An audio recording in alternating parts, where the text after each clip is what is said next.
Bonjour et bienvenue dans cette toute nouvelle vidéo dédiée au terminal ainsi qu'aux étudiants en études supérieures. L'objet de la vidéo va être le suivant, ça va être d'aborder tout ce que vous savez au niveau de la fonction logarithme népérien. Alors, on va aborder les propriétés de base que vous avez déjà vues autour de cette fonction-là. Donc, propriétés et définitions, bien évidemment, de base que vous avez déjà vues sur cette fonction-là.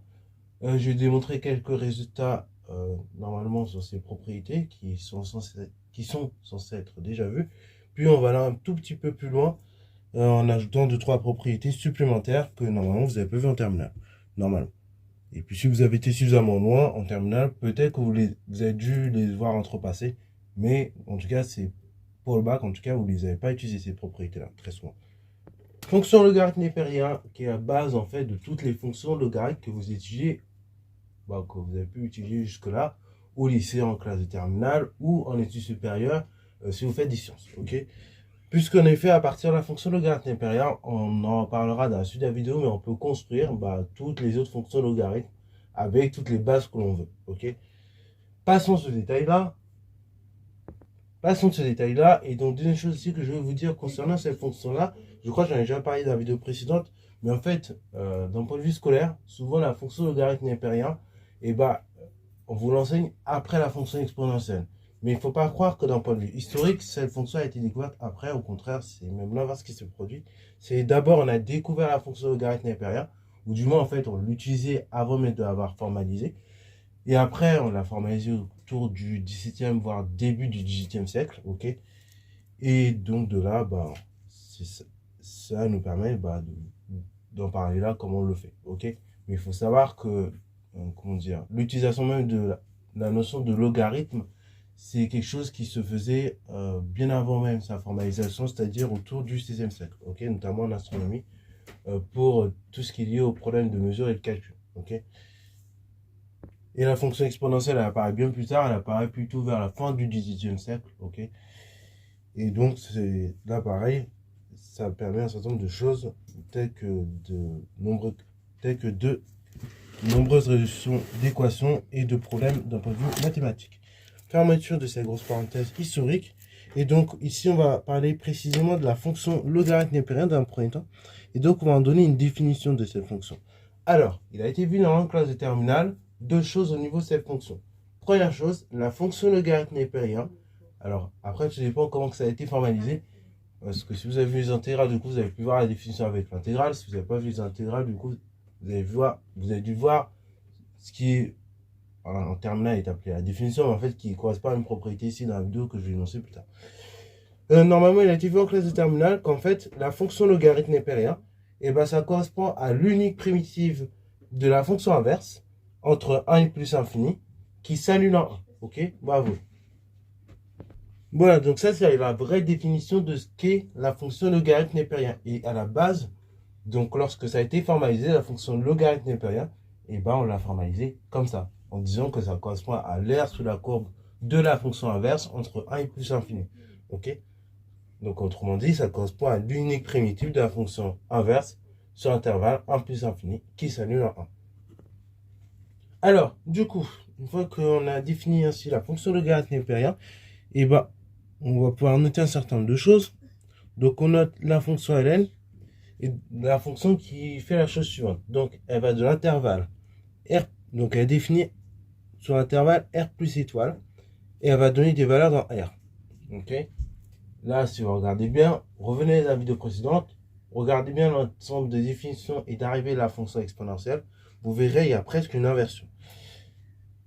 Et après, du coup, à x, elle associe quoi? On a dit qu'elle associe l'intégrale entre 1 et x de la chose suivante, donc de dt sur t. Voilà. Ok, voilà. Donc c'est l'unique primitive de la fonction inverse entre 1 et plus infini. Oui, alors non, c'est 1 sur t dt, mais on peut aussi écrire dt sur t. Ok. Donc ne soyez pas choqués si vous voulez écrire cette intégrale comme ça, plutôt que comme ça, comme on a l'habitude de le voir en terminale. C'est strictement la même chose. Ok, le dt différentiel, je peux très bien l'emmener au niveau de la fraction, c'est pas un problème. Ok, bon, c'est juste qu'au lycée, on préfère le noter comme ça, c'est plus simple d'un point de vue compréhension, mais en fait, on peut aussi le noter comme ça. Voilà, on en reparlera dans le chapitre calcul intégral et primitive. Alors, ceci étant dit, comme je l'ai dit, si vous regardez l'ensemble de définitions d'arrivée de la fonction logarithme népérien, vous voyez que par rapport à la fonction exponentielle, c'est inversé. Ok, c'est-à-dire que la fonction exponentielle, quant à elle, elle est définie sur R, elle va prendre des valeurs dans R plus étoile. Ok, c'est ce que je vous avais dit dans la précédente vidéo. Et bien là, c'est tout le contraire, on part de R plus étoile et on prend des valeurs dans R. Donc, normalement, si on ne vous a pas défini la fonction logarithme népérien comme l'unique primitive de la fonction inverse qui s'annule en 1, et bien normalement, on a dû vous la définir d'une autre façon. On a dû vous définir comme tout simplement l'unique solution de l'équation exponentielle x égale à y. Ok, voilà. Autrement dit, comme l'unique antécédent d'un nombre donné, donc d'un nombre strictement positif, par la fonction exponentielle. Ok. Ou autrement dit, on a dû vous dire aussi que l'exponentielle et ln sont tout simplement réciproques l'une de l'autre. Et c'est là où je vais revenir. Donc, propriété essentielle. Propriété, tac, ça se décline en deux en fait. C'est quand même une propriété. Donc les fonctions exponentielles et logarithme népérien sont réciproques l'une de l'autre. Alors, on dit réciproque l'une de l'autre, mais en réalité, on peut même aller plus loin. On dit qu'elles sont bijectives. Ok, voilà. Ln et exponentielle sont bijectives l'une de l'autre. Ok, voilà. Bijectives l'une de l'autre. Donc là, par exemple, si je pars pour Ln, on dit qu'elle est bijective de son intervalle de définition vers son intervalle d'arrivée, donc de R plus étoile dans R. Et donc pour la fonction exponentielle, on dit qu'elle est bijective de son intervalle de départ, c'est-à-dire R, vers son intervalle d'arrivée qui est R plus étoile. Ok, voilà. Du coup, le fait que les fonctions exponentielles soient réciproques l'une de l'autre va nous permettre d'écrire deux égalités. Tout d'abord, quel que soit x appartenant à R, on va pouvoir écrire que ln de exponentielle de x, c'est égal à x. Et quel que soit y appartenant à R plus étoile, je vais donc pouvoir écrire la chose suivante. Exponentielle de, je vais le mettre comme ça, ln de y, c'est égal à y. Ok, voilà. Alors, ces deux égalités sont quasiment les mêmes, sauf qu'il y a un détail extrêmement important qu'il faut prendre en note. C'est les ensembles de définition de x et de y. En effet, en fait, c'est super important parce que du coup, pourquoi là, le x, il a le droit de prendre tout l'intervalle R, c'est parce qu'à x, la première fonction que vous appliquez, c'est la fonction exponentielle qui est là. Et donc la fonction exponentielle, il n'y a pas de problème, vous pouvez lui affecter n'importe quelle valeur de x réelle, elle va quand même vous renvoyer une valeur. Ok, elle est définie sur tout l'ensemble des réels. En revanche, pour y, là pour y, on a un petit problème puisque la première fonction qui est appliquée, c'est la fonction logarithme. Ok, en premier, on applique la fonction logarithme et la fonction logarithme, on a dit il y a quelques minutes, et on l'a dit plusieurs fois, elle est définie sur R plus étoile. Donc elle doit prendre des valeurs dans R plus étoile. C'est pour ça qu'ici Y prend comme intervalle R plus étoile. Ok, comme intervalle de définition. Donc ça, c'est la première chose. Donc le fait que exponentielle et ln soient réciproques l'une de l'autre va impliquer une autre chose d'un point de vue graphique que du coup on va réexploiter dans un certain nombre de chapitres aussi. Ok, on en reparlera dans un chapitre de trigonométrie, enfin fonction trigonométrique pour être plus exact. Donc là je vais essayer de vous tracer un truc beau aujourd'hui pour le faire à main levée.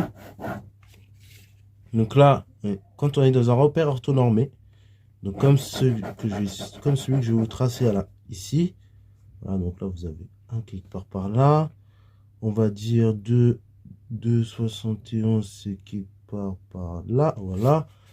Là on va prendre pareil, ici 1, ici donc 2,71, 2,71 c'est qui part ici. Alors mais lorsque je fais à la main, vous, pareil, vous êtes, enfin, à l'avenir, vous serez capable aussi de le faire à la main. Ok, c'est-à-dire faire des courbes comme ça à la main avec quelques valeurs de certaines choses en mémoire. Ok, alors, déjà, je vais vous représenter ln, enfin, je vais vous représenter, non, à moi-même vous représenter ln et exponentielle. Je vais vous représenter une courbe qui est assez simple, c'est la courbe de la fonction identité, c'est-à-dire la fonction qui a x associé elle-même. On l'appelle aussi d'un point de vue graphique la première bisectrice. Donc c'est la droite d'équation y égale à x. Ok, donc c'est cette droite-là, je vais vous tracer. Voilà. Pareil, quand vous tracez les trucs, essayez de prendre des précautions comme je le fais, vous voyez. Voilà, les choses passent bien.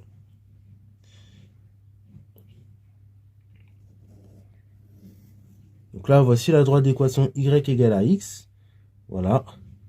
Dans les minutes qui suivent, du coup, je vais vous représenter à nouveau la fonction exponentielle. Donc la fonction exponentielle, elle a cette allure-là. Donc c'est une fonction qui est strictement positive, on a dit, on rappelle sur l'ensemble des réels. Donc son allure, c'est ça. Voilà. Donc en 0, elle vaut 1. Et en 1, elle vaut E, donc environ 2,718. Ok, c'est pour ça que vous m'entendez dire le 2,71, il est où? Voilà. C'est parce que du coup, c'est à cause de la valeur de E. Voilà. Pour ça, c'est très pratique d'avoir en tête certaines valeurs. Donc là, voici la courbe de la fonction exponentielle qui fait ça. Donc y égale exponentielle x. Voilà. Et ensuite, je vais tracer l'allure de la courbe de la fonction logarithme impérien. Donc la fonction logarithme impérien, ça fait ça. Donc en 1, en fait, ln vaut 0. Et en E, c'est pour ça que je cherchais E tout à l'heure aussi. En E en abscisse, du coup, ça vaut pour leur donner 1. Donc ça va donner quelque chose comme ça. Voilà.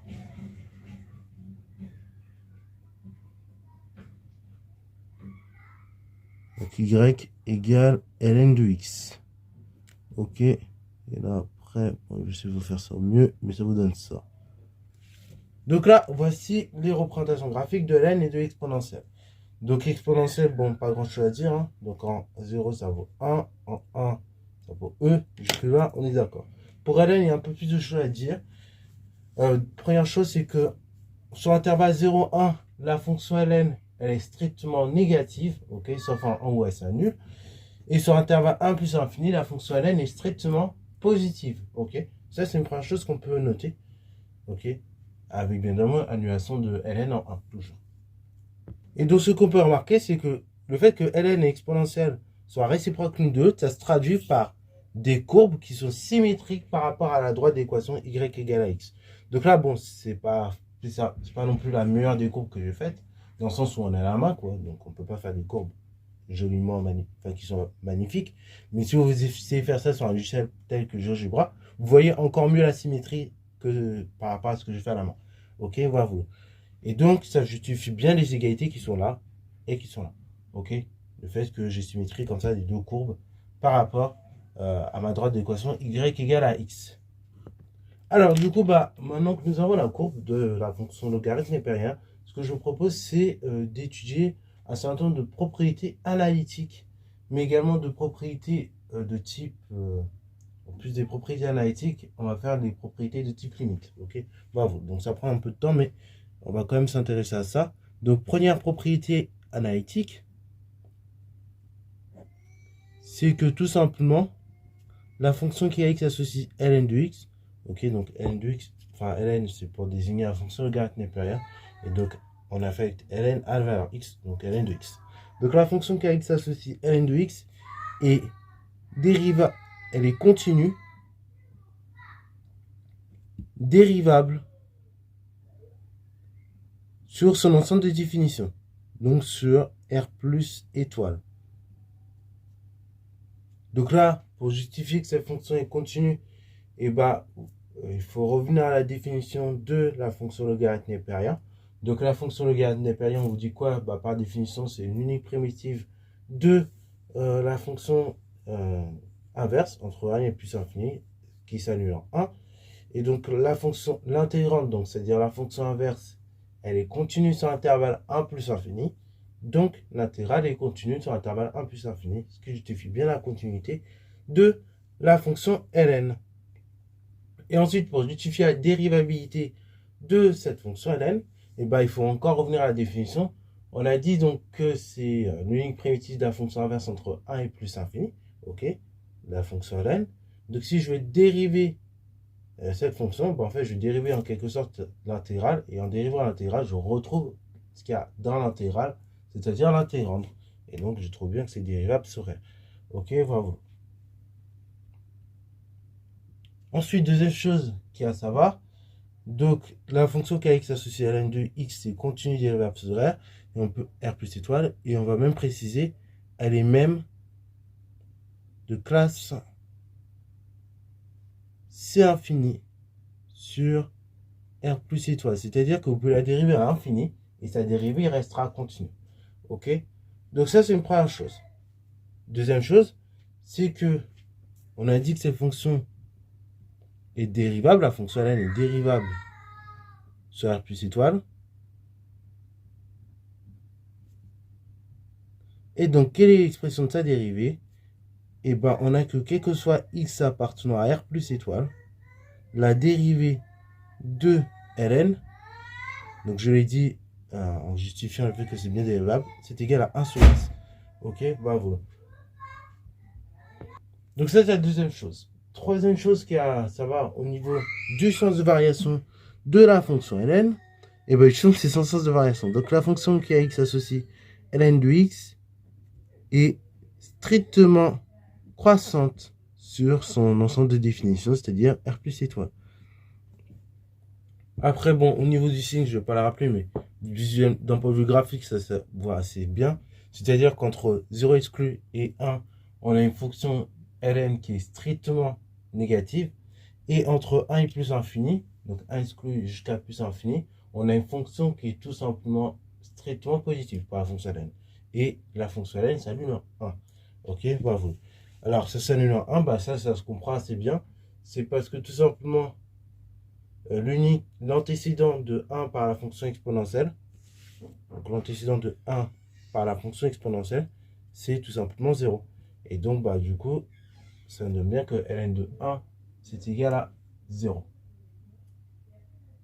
Donc là, pareil, bon, pour justifier le fait que la fonction ln est strictement croissante, bah, on part, comme pour l'exponentielle, de l'expression de la dérivée, qui est donc 1 sur x. Et donc, sur l'intervalle R plus étoile, et ben on a que la dérivée est strictement positive, donc la fonction ln est strictement croissante.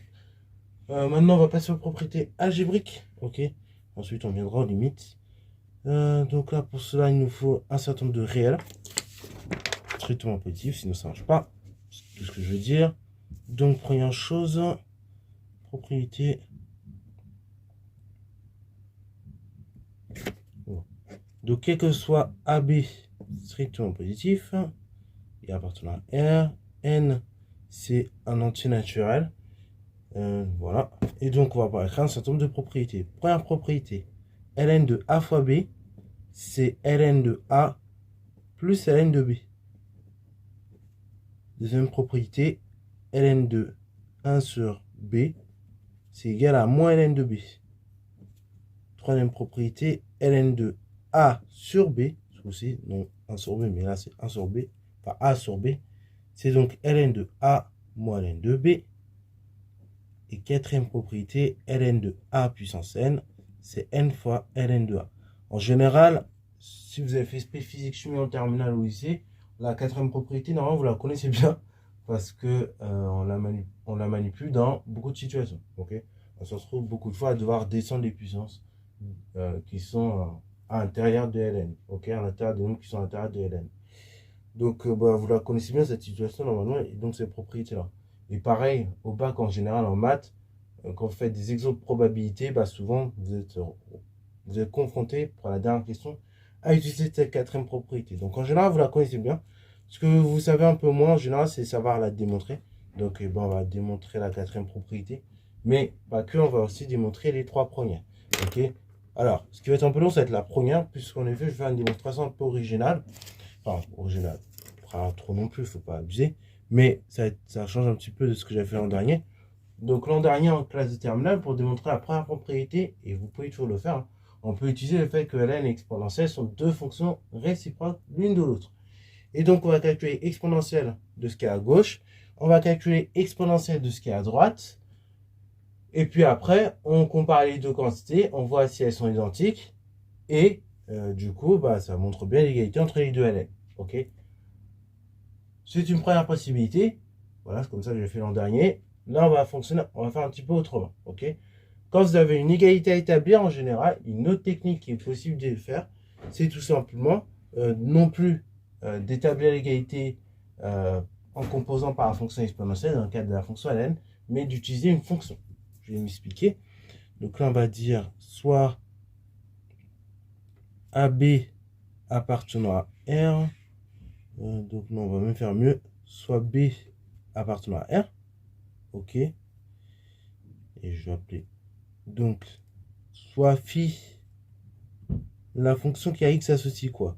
Et ben elle associe ln de ce qui est à gauche, donc de x fois b, moins la quantité qui est à droite. Donc ln de x moins ln de b. Donc ça, cette fonction-là, pourquoi j'utilise cette fonction-là? Parce que mon but, c'est de montrer que cette fonction-là, eh ben, elle est constante et égale à 0. Ok? C'est ça l'objectif de la manœuvre. Ok? Pour montrer que cette fonction est constante et égale à 0, eh ben, il y a plusieurs techniques qui s'offrent à nous. Mais là, bah, a priori, ce n'est pas une fonction visuelle, donc on saurait utiliser le signe de manière directe. Donc quand on ne sait pas utiliser le signe d'une fonction de manière directe, ce que je vous propose en général, c'est de passer par la dérivée. Ok? On passe par la dérivée et on montre que cette dérivée est constante. Ok? Et ensuite, une fois qu'on a montré que la dérivée est constante sur un intervalle donné, donc ici R plus étoile, et bah, dans le second temps, on va montrer tout simplement que cette dérivée est égale à 0. Ok? Enfin, que la fonction du coup associée est égale à 0. Ok? Donc on l'évalue en une valeur quelconque. En général, on prend la plus simple, puisqu'elle est constante, surtout à l'intervalle considéré. Et après, bah, on calcule et on voit que ça fait bien 0. Donc c'est ça un peu la recette. Donc soit bien un réel strictement positif, soit cette fonction-là définie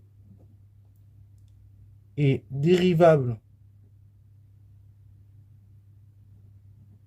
sur R plus étoile par composition et somme. Alors pourquoi je mets composition? Parce qu'en effet, ici on compose x soit b par la fonction ln. Ok, bravo. Donc on a une composition ici et somme parce que bah, ça se voit assez bien. On additionne trois fonctions. Ok, bon, en signe moins près, mais en fait, le signe moins, bah, c'est comme si vous faisiez plus moins. Ok, bon, du coup, cette fonction, on a dit, c'est défini dérivable sur R plus étoile par composition et somme. Alors, petite chose qu'on va rappeler, quand vous avez ln d'une fonction, quand vous devez dériver ln de u, comment qu'on fait ça? Et bien, la dérivée de ln de u, c'est quoi? C'est la dérivée de ce qu'il y a dans la parenthèse. Donc, c'est u' multiplié par la dérivée dans ln classique. Donc, c'est 1 divisé par quoi? Bah, 1 divisé par ce qu'il y a dans la parenthèse. Donc, là, ici, c'est u. Donc, ça fait u' sur u. Donc, là, pareil, si vraiment vous avez du mal à mémoriser cette formule, et bien, comme je viens de le faire de manière très rapide, il faut savoir retrouver ces formules, ok? C'est comme ça qu'on arrive au bac en ne connaissant que la moitié de ses dérivés. Bon, ne faites pas ça bien évidemment, je ne suis pas un bon exemple là-dessus, mais voilà, je peux vous dire. Mais néanmoins, j'ai quelques techniques de chômage partiel comme celle-là là, qui fonctionnent assez bien et qui permettent de retrouver des dérivés, même les plus compliqués, en quelques secondes. Voilà. Ceci étant dit, fermeture de la parenthèse. Donc, on va dériver toutes ces fonctions-là. Donc, on va dire quel que soit x dans R plus étoile, dérivée de phi égale. Donc, u' du coup, c'est quoi? C'est dérivée de x fois b, ça fait donc b, divisé par, tout simplement, la chose suivante, donc x fois b, ce qui est dans la parenthèse, moins ln de x, donc dérivée de ln de x, c'est 1 sur x, j'ai un moins devant, donc je mets moins 1 sur x. Après, moins ln de b, c'est une constante, donc quand je vais dériver, ça me fait 0. Donc là, je vais avoir bien la chose suivante, 1 sur x moins 1 sur x, et de manière assez évidente, on voit que ça fait 0. Ok, donc, quand j'ai une dérivée qui est égale à 0, faites super gaffe là-dessus aussi, parce que vous pouvez avoir une dérivée qui est égale à 0, mais il faut que l'hypothèse, que le fait qu'on est sur un intervalle soit respecté. Si votre dérivée est égale à 0, mais qu'on n'est pas sur l'intervalle, bah, ça n'a pas de sens. Ok, il faut vraiment qu'on ait affaire à l'intervalle. Sinon, bah, ça n'a pas de sens. Ok, et ça, bah, pour comprendre pourquoi ça n'a pas de sens, je vous invite à aller voir la vidéo où j'ai fait tous les rappels de dérivés, de continuité et de limite. Ok, je vais vraiment expliquer dans le détail pourquoi ça n'a pas de sens bah, de travailler avec une dérivée qui est égale à 0 alors qu'on n'est pas sur l'intervalle. Ok, parce qu'il existe des fonctions dont la dérivée est égale à 0, mais pourtant, c'est pas sur un intervalle donné et donc c'est inutile. Voilà, donc f' est nul sur R plus étoile. Ma dérivée est nulle sur l'intervalle R plus étoile. Donc, ça veut dire que phi est constante sur R plus étoile. Ça, c'est hyper important, ces deux phrases. C'est constante et donc égale à une certaine valeur. C'est égal à phi de 1, par exemple. qui est égal à la chose suivante. Donc, phi de 1, c'est ln de 1 fois b, moins ln de 1, moins ln de b. Ce qui fait donc ln de b moins ln de, enfin, ln de b moins ln de b. Ok, parce que ln de 1, ça, de manière évidente, ça fait 0. Donc, vous retirez ou ajoutez 0, ça ne va pas faire grand-chose dans votre égalité, malheureusement. Ok. Et donc ça, ln de b moins ln de b, bah, c'est comme si vous montez 17 étages et vous redescendez 17 étages. Bah, ça fait toujours 0. Donc ça fait phi de 1 égale à 0. Donc autrement dit, vous avez une fonction qui est constante égale à 0. Et donc vous en déduisez l'égalité. Donc d'où l'égalité. D'où l'égalité. Donc ln de x fois b qui est égal à ln de x plus ln de b.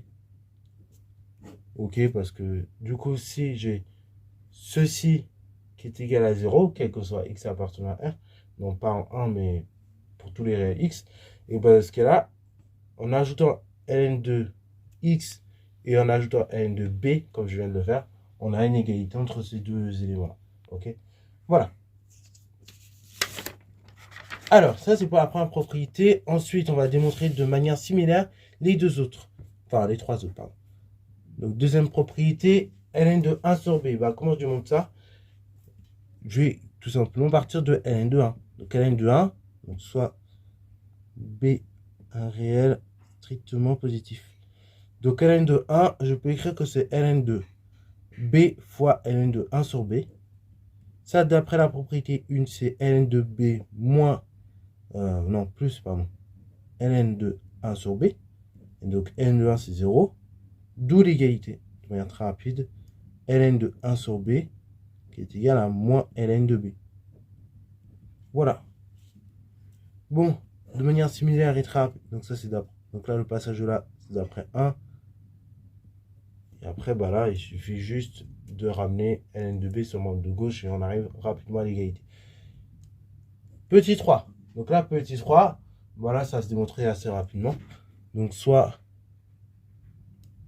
AB des réels, strictement positif, encore une fois. On veut calculer ln de a sur b. Bah, ln de a sur b, c'est ln de a fois ln de 1 sur b. Ce qui fait donc ln de a plus ln de 1 sur b. Ça, c'est d'après 1. Le passage que je suis en train de schématiser de là à là. Et ensuite, ln de 1 sur b, par définition, j'ai dit c'est moins ln de b. Donc ça fait ln de a moins ln de b. Ça, c'est d'après 2. Voilà, donc là, on a démontré 3. Donc vous voyez, 2 et 3, ça se démontre très rapidement. C'est juste la 1 qui est un peu longue et la 4 qui va être un petit peu longue aussi. Ok, la 4, vu que je vais expliquer un petit peu ce mode de raisonnement, normalement, je vais le faire un peu. Ça sera un petit peu moins long que dans la précédente vidéo.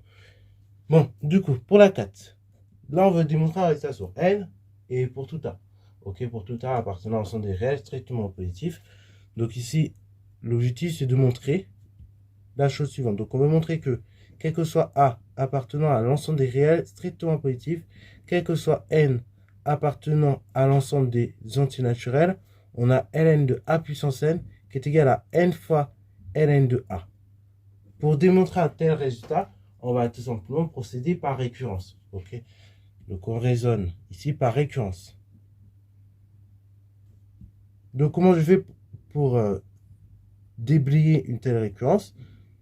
Et bien tout simplement, on va poser une propriété. Donc pour n appartenant à l'ensemble des antinaturels, on pose Pn, la propriété souhaitée. Donc c'est-à-dire quel que soit A appartenant à R, j'ai ln de A puissance n égale à n fois ln de A. Ok. Donc ça, c'est la première étape. Une fois que j'ai posé la propriété, deuxième étape, enfin, ça c'est à l'étape 0 même. Une fois que j'ai posé la propriété, je fais l'étape 1 qui est l'initialisation. Donc l'initialisation, on teste la propriété au rang n égale 0. Donc on y va. Pour n égale à 0, on va calculer que ça vaut ln de A puissance n. Donc avec A égale à 0. Donc on va dire soit A, un réel strictement positif. Donc ln de A puissance 0, c'est donc ln de 1 qui est égal à 0. Ok, parce qu'un nombre de la puissance 0, qu'il soit réel, strictement positif ou négatif, en fait, en particulier strictement positif dans le cas des réels et dans le cas de la démo, quand vous mettez à la puissance 0, ça fera toujours 1. Ok? Et donc ça donne bien ln de 1. Et ln de 1, on a vu que ça faisait 0. Et ensuite, on calcule de même 0 fois ln de a. Et bien 0 fois n'importe quelle quantité, ça fait toujours 0. Okay? Pour l'instant, dans le cas des réels. Ensuite, une fois qu'on a... Donc là, ça me permet de montrer que P0 vrai. Donc autrement dit, la propriété est initialisée. Ensuite, hérédité. Hérédité, pas évidente, mais vous allez voir qu'on s'en sort tout de même. Hein. Donc soit n appartenant à n, on suppose Pn vrai. Le but, c'est de montrer Pn plus 1. Ok. Alors, là, pareil, je fixe A appartenant à R. Donc, soit A en réel, strictement positif même. Et je calcule ln de A puissance n plus 1. ln de A puissance n plus 1, bah, c'est ln de A fois A. Là, d'après la propriété 1, je dis c'est ln de A plus ln de A puissance n plus ln de A. Donc ça, ce passage-là, là, c'est d'après la propriété 1. ln de A puissance n, on a dit quoi? On suppose Pn vrai. Mais Pn, c'est quoi? Bah, Pn, c'est ln de A puissance n égale à n fois ln de A. Donc ça, ceci, ln de A puissance n, je dis c'est égal à n fois ln de A. Ok, ça c'est vrai par hypothèse de récurrence. Voilà. C'est-à-dire, j'ai oublié de le remettre, j'ai dit oralement, mais je n'ai pas précisé. Ça c'est d'après 1. Donc n fois ln de A plus ln de A. On factorise par ln de A. Et donc, de manière évidente, on obtient n plus 1 ln de A. Donc ça qui est égal à ln de A puissance n plus 1. Comme ceci. Ok, voilà. Donc là, conclusion. Là, je vais aller un peu plus vite, mais on va dire quel que soit n appartenant à n, quel que soit A appartenant à l'ensemble des réels strictement positifs, ln de A puissance n égale à n fois ln de A par principe de récurrence. Ok. Alors pareil, il y aura tout un chapitre où on apprendra justement à bien faire des récurrences, à bien écrire les récurrences. Donc là, bon, pour l'instant, on va dire qu'on est qu'au début. Mais petit à petit, on apprendra à bien écrire les récurrences tranquillement. Ok. Là, pour l'instant, je vous l'écris un petit peu en vrac, le mieux possible, mais c'est pas encore optimal. Mais il y aura un chapitre où on le fera bien. Ne vous inquiétez pas. Donc ça, c'est bon. Une fois qu'on a parlé des propriétés algébriques, il nous reste toutes les affaires de limites. De limites aux bornes, de limites tout simplement usuelles. Ok. Et donc pour les limites aux bornes, et ben, on va revenir à la courbe. Ok. Pour qu'on puisse s'imaginer un peu la situation. Alors pour exponentielle, c'est vrai, je n'avais pas rappelé. Je m'en suis rendu compte bien après, mais c'est pas grave. Parce que bon, pour moi ça me paraît évident, mais c'est pas forcément évident pour tous. Donc pour l'exponentielle, rapide rappel, l'exponentielle en moins l'infini du coup est envers 0. Et en plus infini, l'exponentielle est envers l'infini. Ok, voilà. Ça prend des choses. Deuxième chose, du coup pour ln, si vous regardez la courbe, bah, c'est un peu... Donc on a des comportements plus ou moins similaires. En plus infini, on a que la fonction ln est envers l'infini. Et cette fois-ci en 0, bah, la fonction ln est envers moins l'infini. Ok. Donc ça, c'est pour une limite aux bornes. Donc propriété. Donc ça, pareil, je ne démontre pas les limites aux bornes.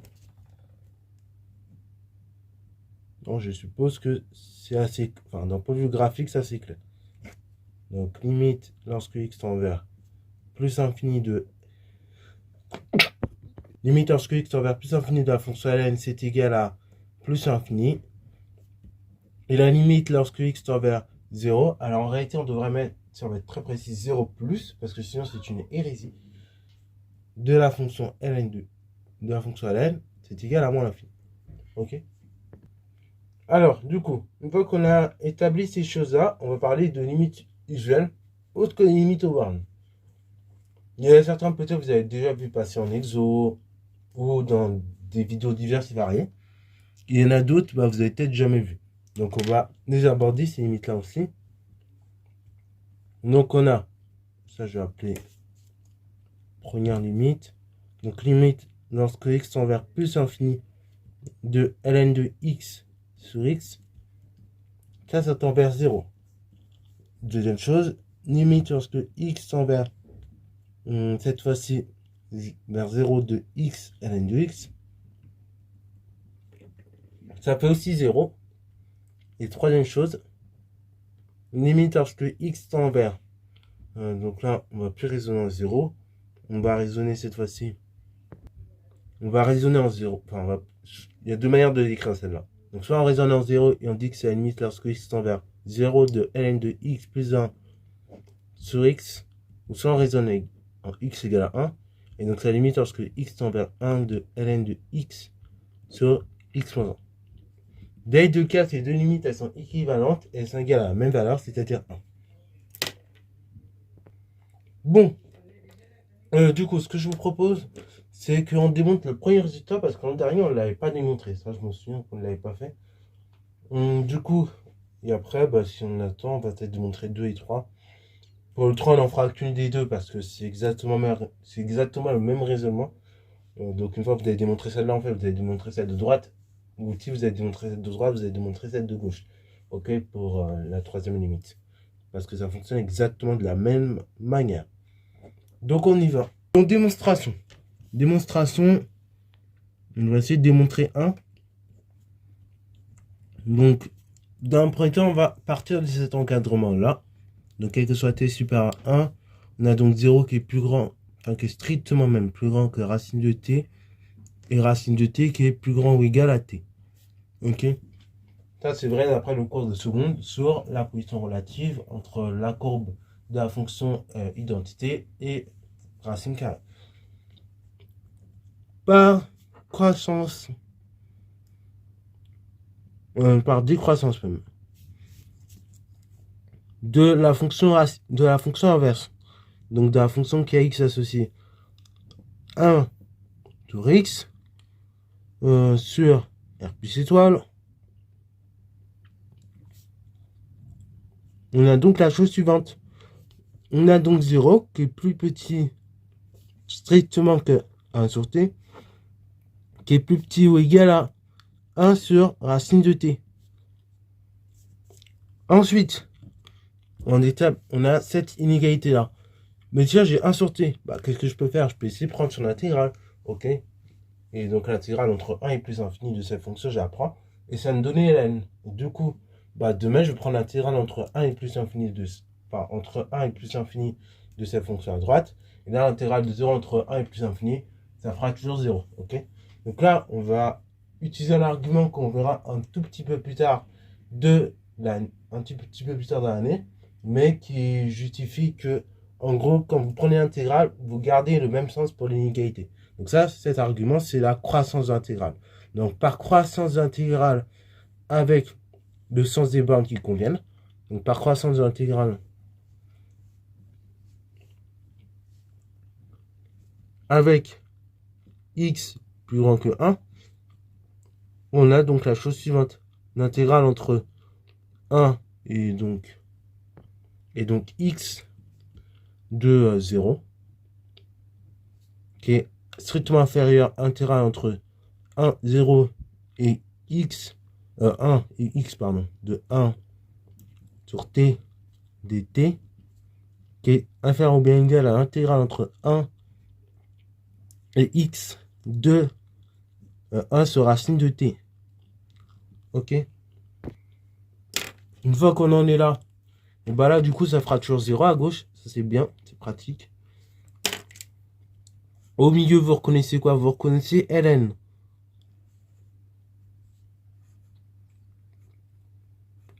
Et à droite, vous reconnaissez quoi? À une constante multiplicative près, vous reconnaissez la primitive de racine de t. Alors là, ce ne sera pas racine de t, du coup, ce sera tout simplement 2 racines de t. Ok? Bravo.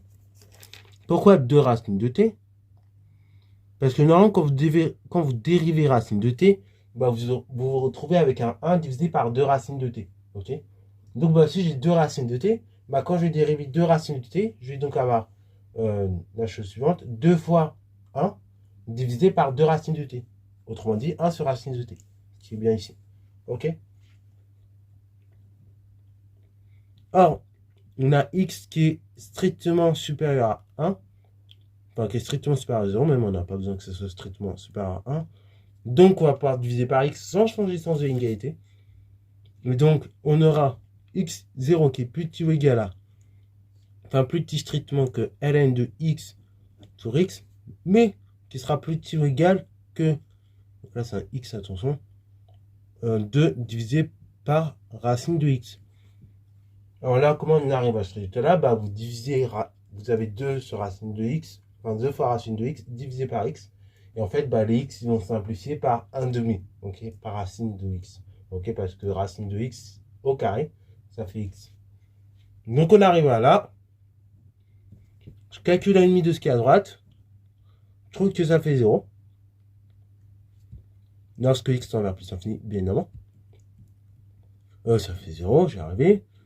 Donc, d'après le théorème des gendarmes, on peut écrire la chose suivante, c'est-à-dire le résultat de croissance comparée que vous avez devant vous. Donc, limite lorsque x tend vers plus infini de ln de x sur x qui est égal à 0. Voilà comment justifier cette croissance comparée. Donc, qui était difficilement justifiable en terminale, puisque en terminale, nous n'avions pas les outils d'intégrale que nous avons là maintenant. Ok. Bon, mais si pareil, les chapitres d'intégrale sera complètement refait de long, en large et en travers. Ok, puisqu'on verra de nouvelles fonctions entre deux. Et donc, bah, de là, on fera complètement chapitre d'intégrale parce qu'il vous manquait des fonctions à l'époque que vous ne saviez pas trouver des primitives et que là, maintenant, vous saurez trouver des primitives. Donc, on en parlera dans le chapitre des intégrales. Et même avant ça, on reparlera des techniques fondamentales de calcul qui sont indispensables pour faire des calculs intégrales. Ok. Donc, ça c'est pour la propriété 1. On va faire la propriété 2. Vous allez voir, la propriété 2, pour le coup, elle se démontre un peu plus rapidement. C'est un peu la même idée que la propriété 2 du chapitre, enfin de la partie de la vidéo sur la fonction exponentielle, vous vous souvenez. Donc, x multiplié par exponentielle, x en bas à l'infini. Bah, c'est exactement la même idée pour démontrer ça. Bon, là, pour le coup, j'ai bien voulu la faire. Donc, limite, lorsque x tend vers, on a dit 0 de x à n de x. Bah, qu'est-ce qu'on va dire? C'est égal à la limite lorsque x tend vers 0 de... alors, comment on peut écrire ça? 1 sur, divisé par 1 sur x, ok, fois ln de x. Alors, ln de x, comment je vais l'écrire? Je vais l'écrire de la même manière. Donc, fois ln de 1 sur x. Ce qui est égal à la limite lorsque x tend vers 0 de la chose suivante. Donc, ln de 1 divisé par 1 sur x, bah, c'est égal à moins ln de 1 sur x divisé par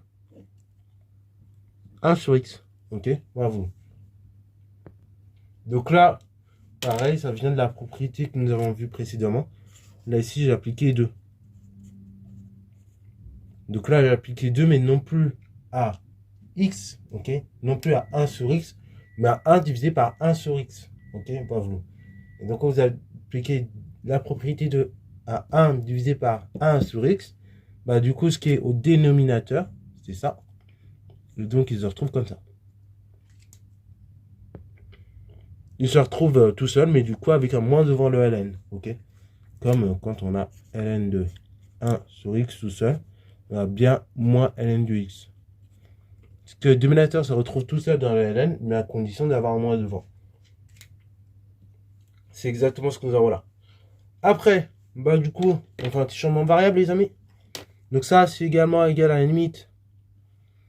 Lorsque 1 sur x tend vers plus infini, de ln de 1 sur x, tu vois, 1 sur x.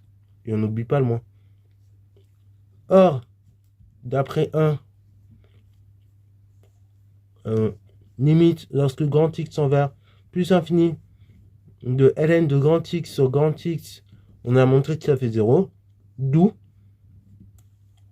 cette limite est égale à 0. Donc limite, lorsque x tend vers 0, de x à n de x. Donc ça, c'est 0.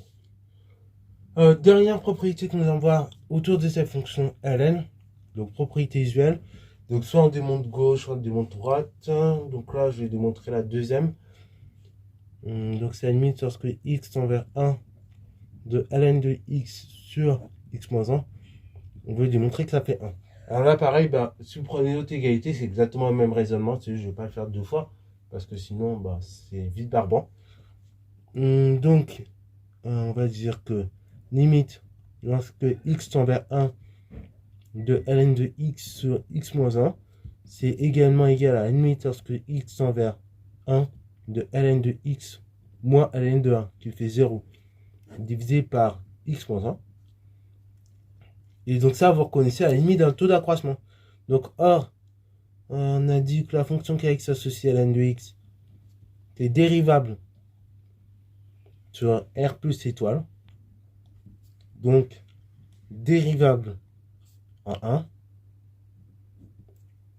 D'où limite lorsque x tend vers 1 de ln de x sur x moins 1, qui est égal à la dérivée de ln en 1, qui est égal à 1 divisé par 1, qui est égal à 1.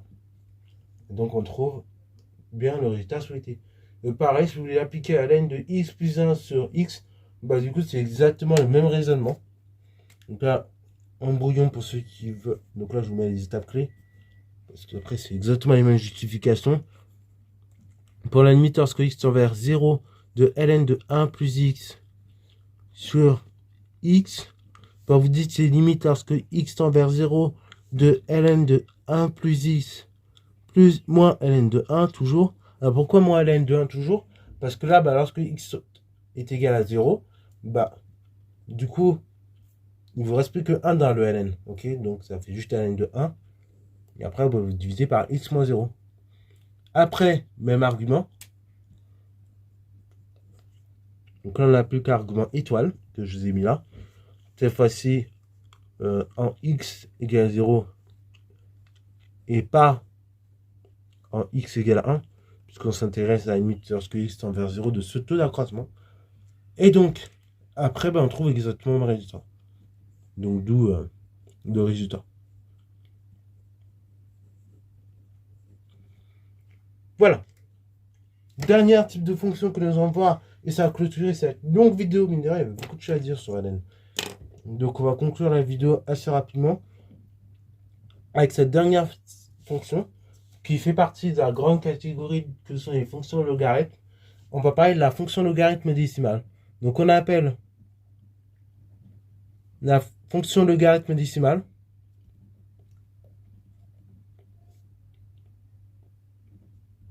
la fonction qui a x associe ln de x sur ln de 10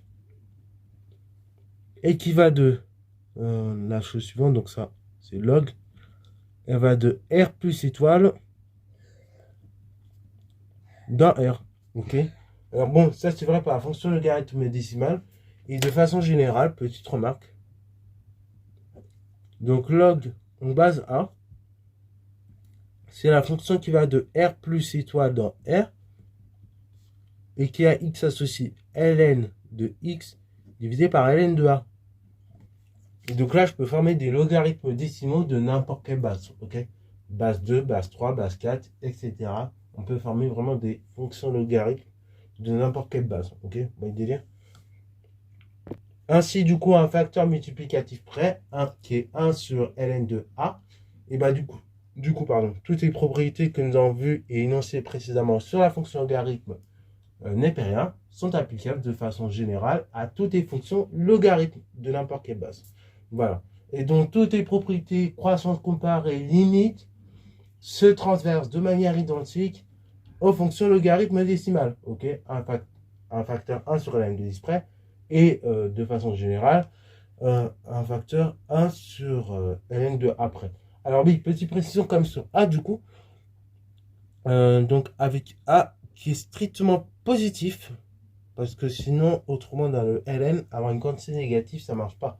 Ok, donc on peut former des ln, des logarithmes de n'importe quelle base, à condition que la base soit strictement positive, soit un réel strictement positif. Ok, donc en théorie, je peux faire un ln de d'une base 0,5. Ok, bah, voilà.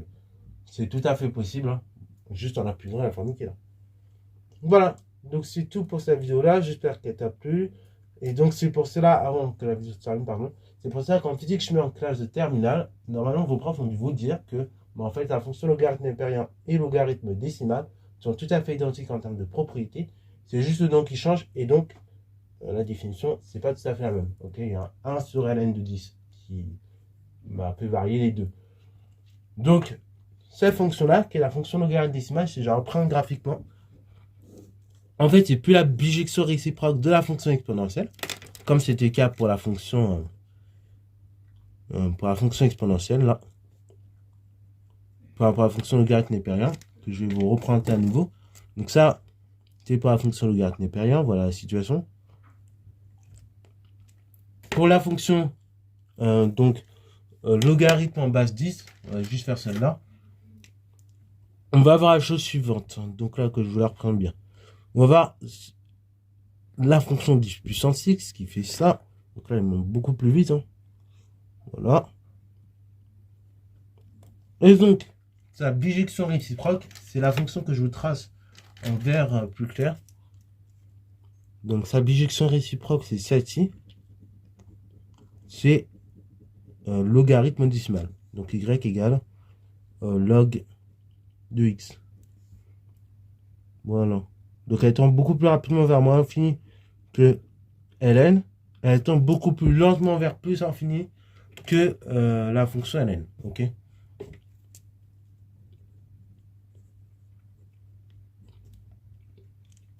Et donc, de façon générale, parce que j'ai encore beaucoup de choses à vous dire là-dessus, je pourrais vous parler des heures de ce genre de fonction, mais on va comme ça arrêter un moment, parce que je crois que la vidéo a fait plus de 50 minutes. C'est un record, hein, pas des records sur cette chaîne. Mais donc, de façon générale, si on va encore pousser le game, eh ben, on peut dire, de manière générale, pour une base, pour un nombre A entier, et ben en fait, les fonctions logarithmes en base A, et ben sont tout simplement les fonctions réciproques de A puissance x. Ok, bravo. Sur ce, ça fin de la vidéo pour le vrai. Et donc, je vous dis à plus.